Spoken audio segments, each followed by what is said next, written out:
Ito kasi ang pinakamalaki ang impact.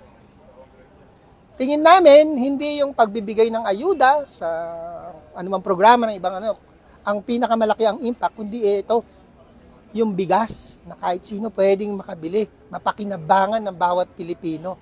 Hindi dole out, binili, mura nga lang. Yung 100 piso nila, 5 kilo na ang mabibili.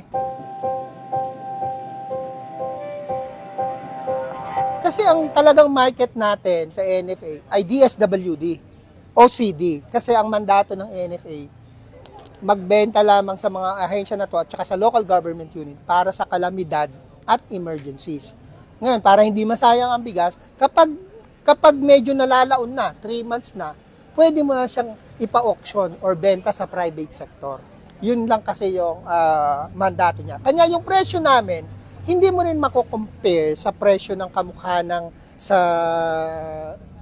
trade, no? Yung sa usual market. Ngayon, kung 40 ngayon sa labas, kami, pag binenta namin sa DSWD ngayon, 39. Under the food security emergency, 33 lang. Okay? Kapag dito naman sa 20 bigas, meron na 29 lang. 29 bilibili sa amin ng FTI. Pero si FTI, bebenta niya nga ng 20, sinasubsidize niya yung 9. Kanya ganun merong 20 bigas. Andyan na ang stocks. Kailangan nga nating mailabas para makabili ulit tayo sa magsasaka So kaya ito hanggang 2025 and beyond. In fact, pinag-aaralan na, pinaplano na yung for 2026, yung pagkakaplan, pag-i-implement nito. Nangihingi na ang Department of Agriculture ng budget, no, sa DBM para matustusan ito.